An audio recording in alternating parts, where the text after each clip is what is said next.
this week we're also going to talk about patterning books.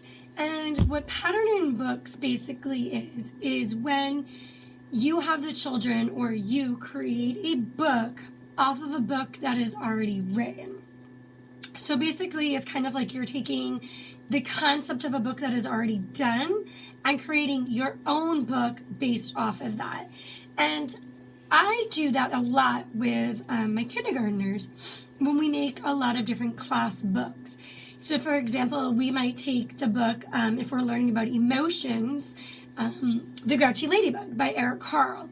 And we might make our own feelings book with it, where we might write, I feel grouchy when, and the children kind of fill in the blank and they draw an illustration off of it.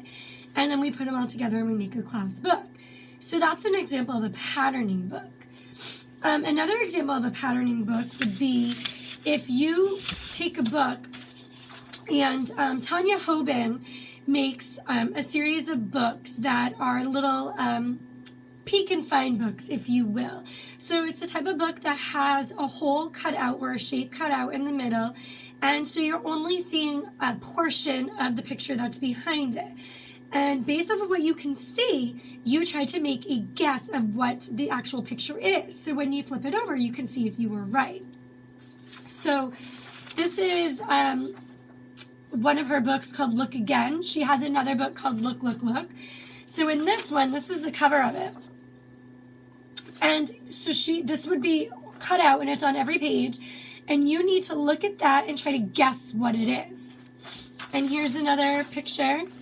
You can get it in there, of another one. So you can kind of see this was on the other page, and then they do a close-up, and then you turn the page, and it's what the actual item is. So we created a fall one based off of it. And honestly, if I was to do this one again, we would do a smaller hole, because it's pretty obvious what that one is. But so this was a fall one, because you can do it on many different themes and stuff. So this is a fall one. So you take a guess. I mean, obviously this one is kind of obvious. But if you did a smaller hole, or you could enlarge the picture. This book was done by just taking an 8.5 by 11 series of papers and just folding them in half.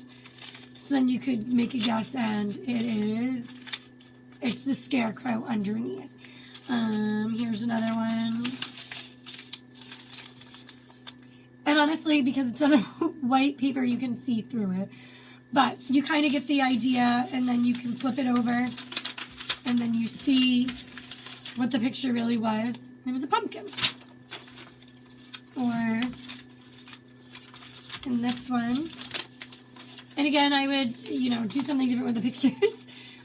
This one's obvious, but you kind of get the point. And this one was done with younger kids.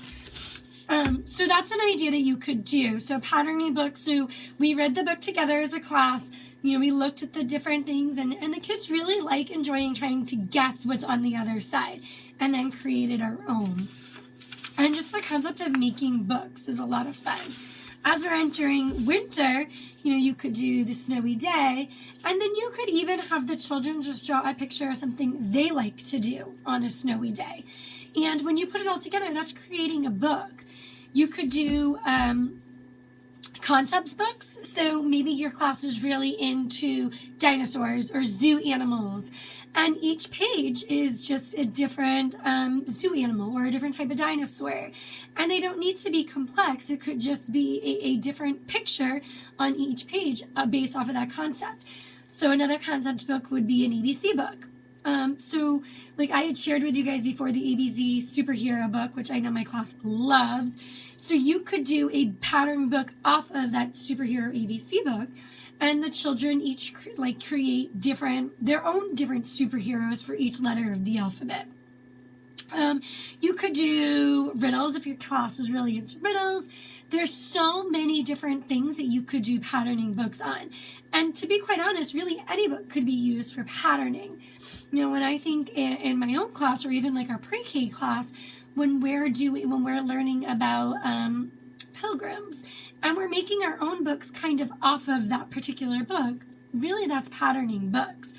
So the concept behind it again is just when you have the children or the class create a book off of another book that is already written. So you're kind of giving credit to that book. So like I said, when we've done The Grouchy Ladybug, or we've done Leaf Man before, which is a really cool book where we read it. We read the book Leaf Man, and it's about turning leaves and other fall items like acorns and pine needles into different creations. So we read that book as a whole group, and then we went on a walk in the woods and created our own, and found rather our own fall items. And when we came back, each child created their own leaf creation. And then you could have it on a lower level for children where they're telling you what they created and you write it on there, or you type it and you place it with it. Or you could have the children, if they're ready for that next level, label it themselves. Or if they're even ready for a higher level, they create a sentence or a paragraph, or maybe if they're even ready, a story based off of their leaf creation. And that's all based off of the book Leaf Man. So there's so many different things that you can do with patterning books. So it's a lot of fun. So just keep all this in mind, because this is in your toolbox of just, creating down different ideas of what you can do based off patterning books. So try it out, because it's a lot of fun. Thanks.